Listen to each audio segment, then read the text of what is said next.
Hemingway go. They let him out, and he came home to Ketchum, Idaho. But Mary found Hemingway in his kitchen with one of his shotguns. And so she called the doctor, had him sedated, and brought him to the Sun Valley Hospital for more treatments.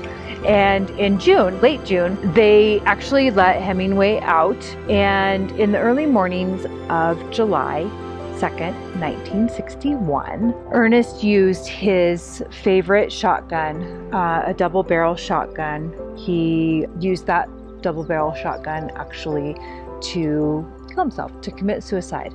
And we know that suicide is a very, very serious thing. And this was all over the newspaper, and friends and family, they denied that that is actually what happened. But we know by all accounts that this is what happened to Ernest Hemingway. And poor Mary, his wife, she had to be sedated at the scene and taken to the hospital. One friend said that Ernest Hemingway had used the shotgun so many times that the shotgun was like a friend to Ernest Hemingway. So I also wanted to tell you about that there is a highway, a memorial highway dedicated to Ernest, and there's a eulogy inscribed on the highway, and it's actually a eulogy that Hemingway had written to a friend years prior, and it's really pretty. It says, "Best of all, he loved the fall, the leaves yellow on cottonwoods, leaves floating on a trout stream, and above the hills, the high blue windless skies, now he will be part of them forever." Beautiful eulogy to Ernest Hemingway.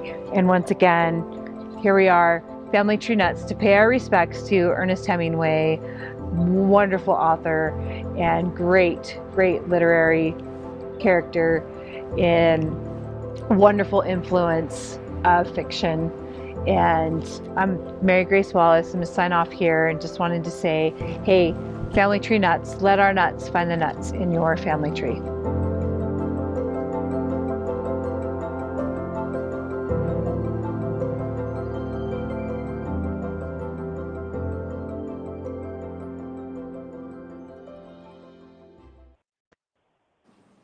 That was awesome.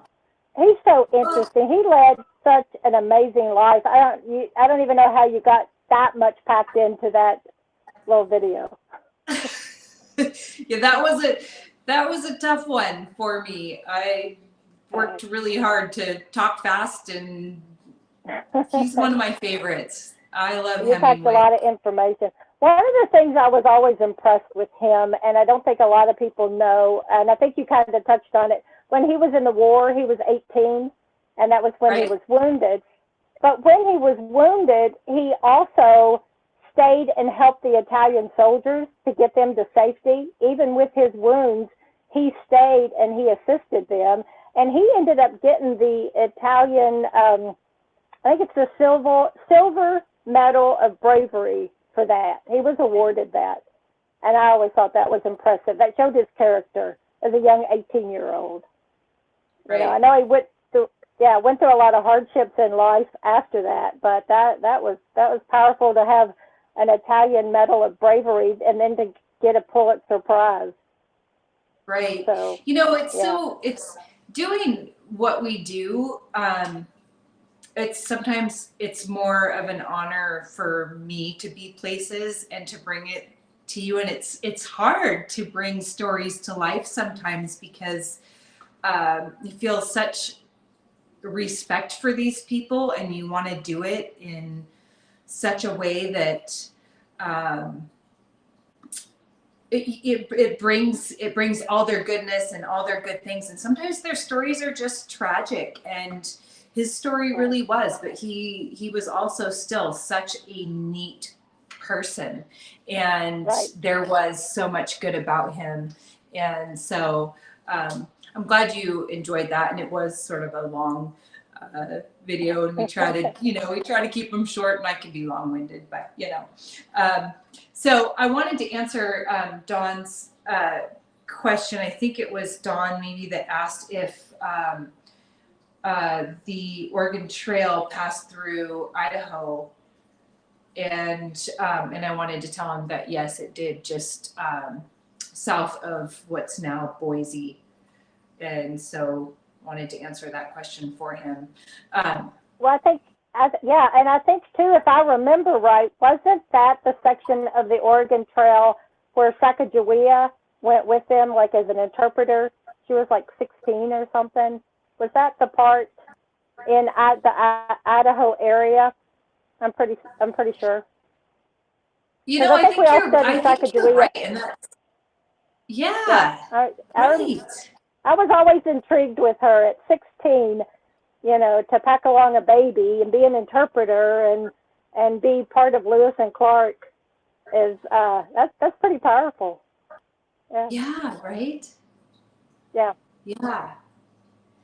Yeah, yeah, could you imagine and that's in 1805, 1806. Right. Right. What a Right. what a time to be alive. Yeah. Yeah, I And know she the knew, like,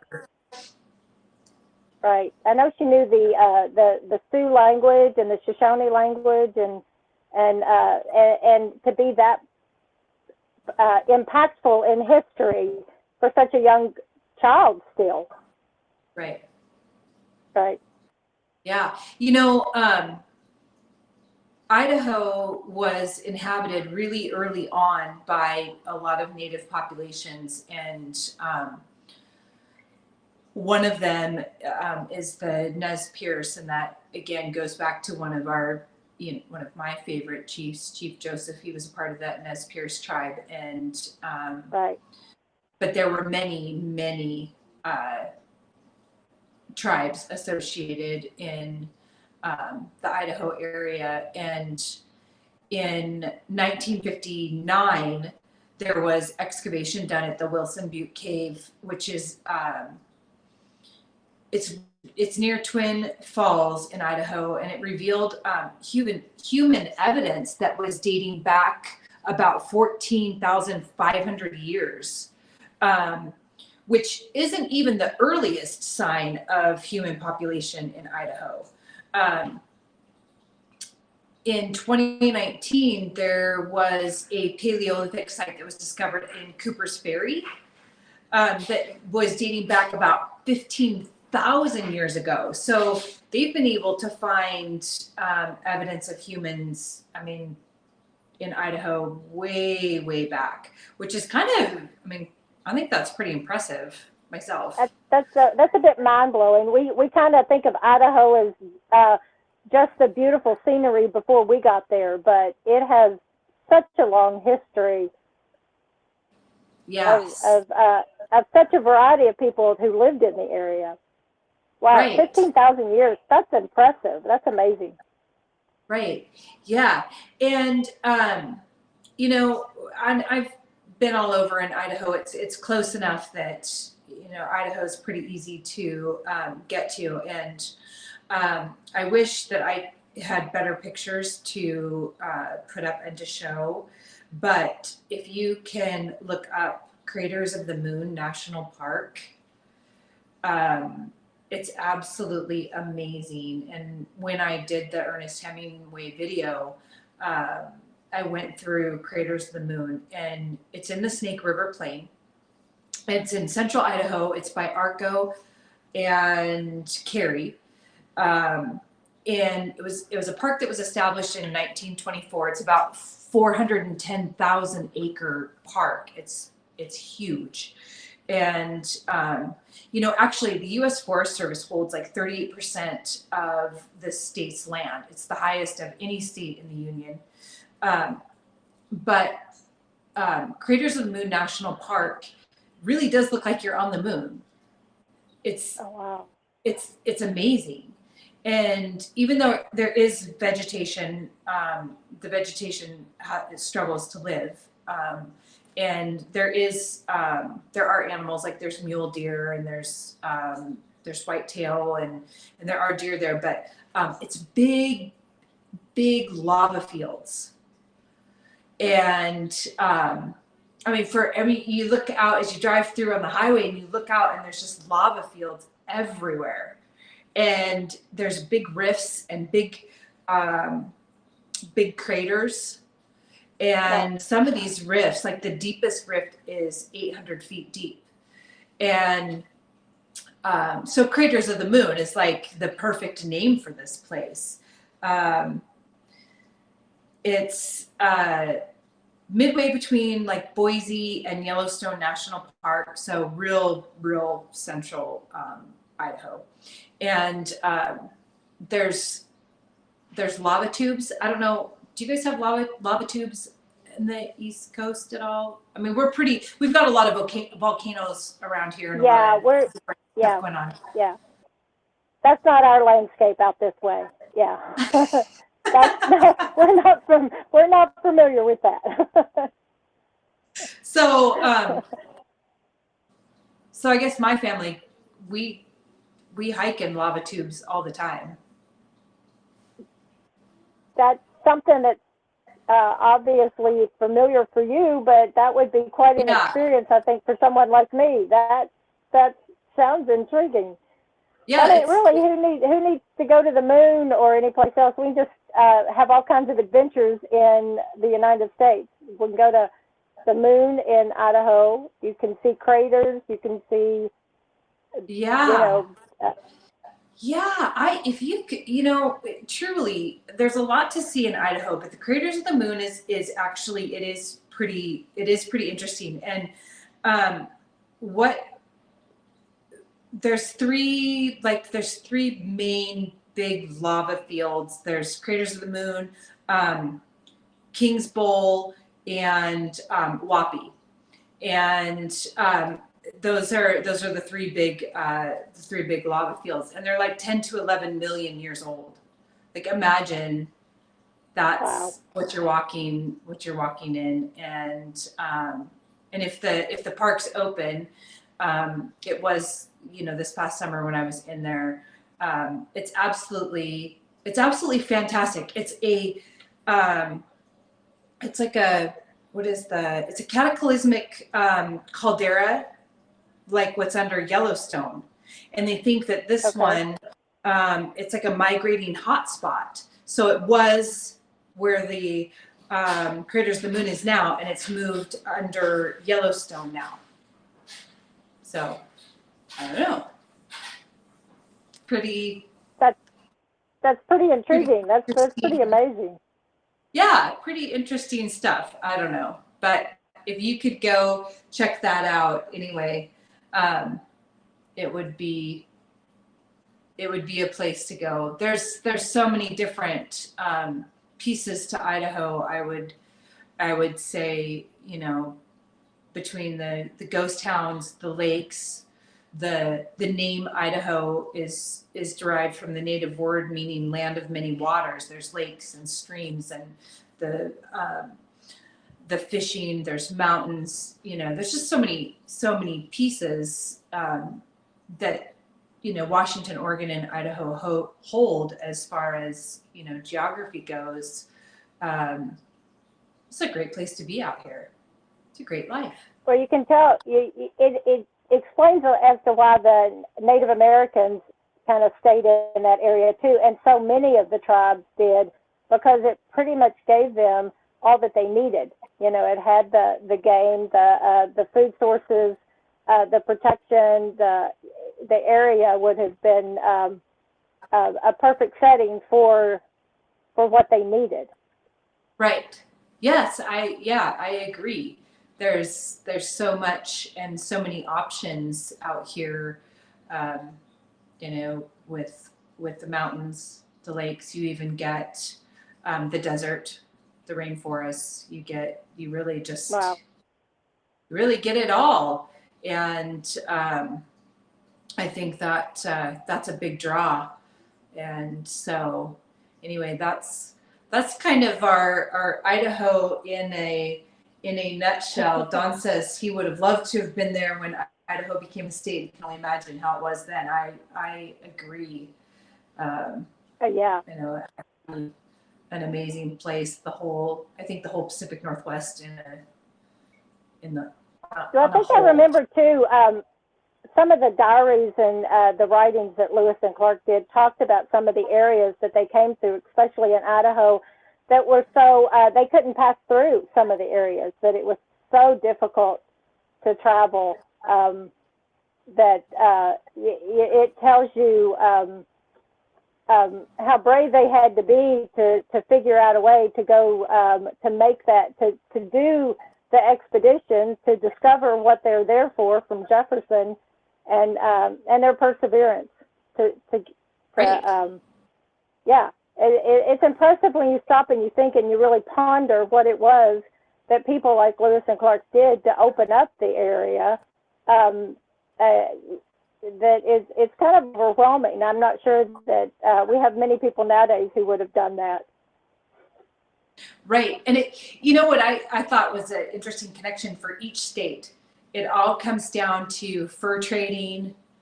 It all comes down to negotiation with Britain to, Britain claimed, of course, Idaho, and then we had to negotiate to get Idaho from Britain. And, we did that with Washington, we did that with Oregon, we did that with Idaho. And so, right.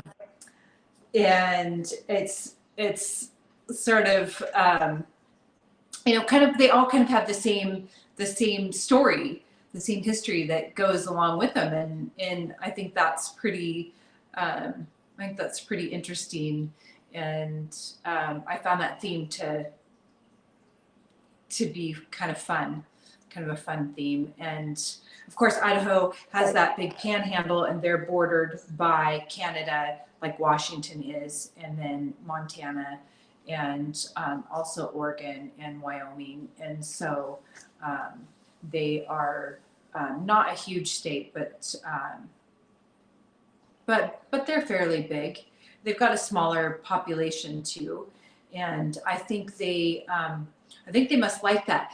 One thing I have to tell you, when we were in Idaho, they are full of huckleberries. It's huckleberry everything, and we don't have huckleberries in Washington. If we do, I don't know anything about them, but huckleberries. Right. So you see signs for huckleberry pie, huckleberry milkshakes, huckleberry taffy, huckleberry this. It's huckleberries. Oh my word. Huckleberries.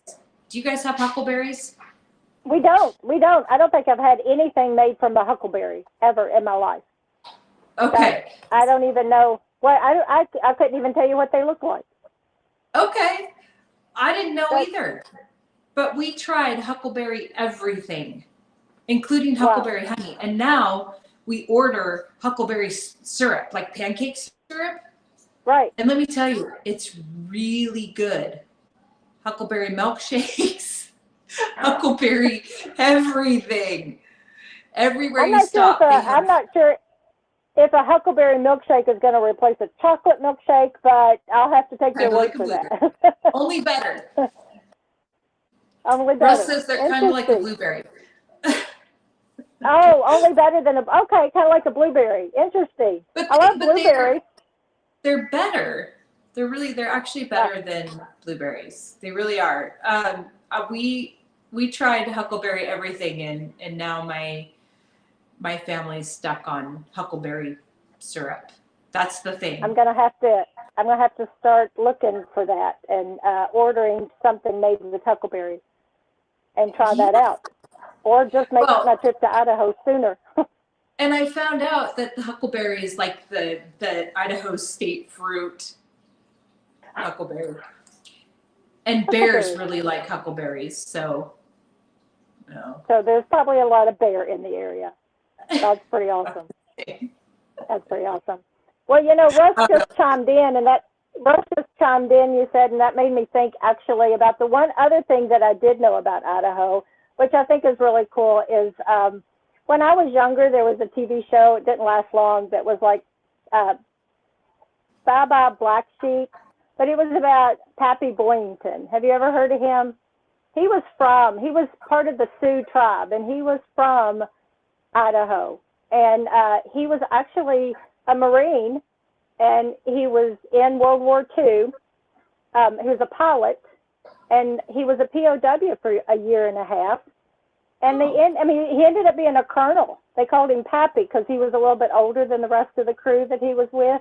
And he ended up getting a Medal of Honor and the Navy Cross He Wow. shot down numerous planes.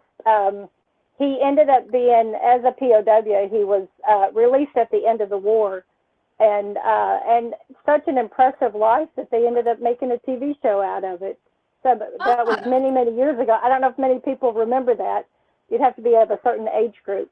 But he was out in the South Pacific, and he was a native Sioux of the Native Sioux tribe there in Idaho. Wow. Okay. That was all. Yeah, yeah. Interesting. So I knew about potatoes, and I knew about him, and I knew about Hemingway. But now I've learned so much more. I should know about, or you should know about gooseberries in Kentucky. Gooseberries in Kentucky? Well, Yeah. I know about them, but they're not my favorite, so I don't know much about them. You make gooseberry shakes. Gooseberry pie. I've never had a gooseberry shake. Well, in the Pacific Northwest, everything gets turned into a milkshake. Everything. Oh, really? Okay. Not Blackberry necessarily milkshake, in blueberry milkshake, you name it, it gets turned into a milkshake. It gets turned. Okay. I would have to say here in Kentucky, they get turned into pies. Oh, everything here gets turned into a milkshake. Into a milkshake. All right. Yep. All right. Plan on, if you come out here, plan on trying some fruit or something in a milkshake. In form of a milkshake. Yes. That's okay. Yes. That's Interesting. Interesting. I just think it's way it interesting goes. too that we have so many things in common, but because of the history and the native plants and everything, there's so much that's different too. There's so much that's unique, and that's why I think what you do, talking about each of the states is so intriguing, because we really don't know that much. If you're not in that area, you don't know that much about them and what they have to offer and the history. Sue, that's a great point, because I think something we'd like to do is, and Dawn says we wouldn't want a gooseberry shake. Okay. Okay. I don't know what a gooseberry is, so yeah. Good to know. Good to know. I think I would like to propose bringing on, if we have any fans that are in their home state and they're comfortable and they are a expert or not an expert of their state, but want to come on with me and talk about their state and tell me even about gooseberries, I want to bring them on. I'd like to hear what they have to say. Awesome. So I think maybe I send an invite out to everybody, a proposal, if they think that they would like to come on. What do you think, Sue? I think that's an awesome idea. I really do. Who better to talk about a state than someone who lives there? I think that would be, yeah. So that's what you need to do. You all need to write in the comments wherever you are if you want to talk to Mary Grace. She's a great conversationalist. Tell us about your state. I think I'll put it out there. I think I'll put it on our Facebook. I think I'll put a call out there. What do you think? I know Russ is watching, so I think you've done it. So it's out there. Yeah. I think we'll put a call out there and see if anybody wants to come on with me and talk about their home state. I think that'd be a lot of fun. I've been to a lot of states, but I haven't been everywhere, and I think that would be a great thing to do. And I think that would be fun. Lori Sanders says she nominates Don Smith. Don. Where is Don? Okay, Don. Where does Don live? Did he? I don't know. Well, yeah. We'll see what he says. So, with that, I think potentially next week, I'm thinking about maybe talking about Montana, and that is one of my absolute favorite states. Love Montana.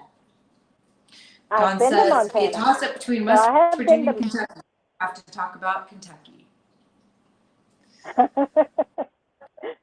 Now, Kentucky, I can talk to you about, but there's so many others out there that can talk to you about it too. So, yeah. Yes. Yes. Yeah. Okay, Don. We'll be talking. So Perfect. I think next week, this time, next week, Montana. Montana. Next week, Montana. Big And if sky someone country. steps up, yeah, absolutely. Big sky country. Someone steps up from Montana and wants to have that conversation, I really look forward to that. That'd be awesome. Yeah. And Montana is, yeah, Montana will be fun. Yeah. So if Yeah. anybody wants to step up and talk with me about Montana, I would love to have an expert from Montana, or if you know somebody. So that would be fun. Perfect. Yes. That would be fun. Awesome. Just like tonight. Yeah. Tonight's been fun. I've loved learning about Idaho a whole lot more than I ever knew. And you've done a great job. Ah, well, thank you. I enjoy talking with you, Sue, and it's always a lot of fun. And now I'm thinking, since I snowboard, I think I might have to make it over to McCall and check out this this bra tree. Yes, you're gonna have to let us know what that experience is like. I'm gonna have to hear firsthand. I'm going to have to hear firsthand experience, and Tommy may come out there and join you if you do. That's right. I will take my iPhone and pictures on my way past. There you Always go. looking for new places to go. So there you go. All right, you guys. Well, yeah. Lori Sanders is from boring Los Angeles, California. Well, Lori, we're going to do California. There's a lot to talk about with California, so I think she just signed up. I'm thinking she doesn't know it yet, but yeah, I think so. Yes. All right, you guys. Well, it's been a great evening, and I appreciate all the time with you, Sue. And I've enjoyed it. We'll be on next week with Montana. And so, with that, remember, family tree nuts. Let our nuts find the nuts in your family tree. Awesome. Have a good night. See you later. Welcome to Family Tree Nuts. This video is to tell you who we are and what we do.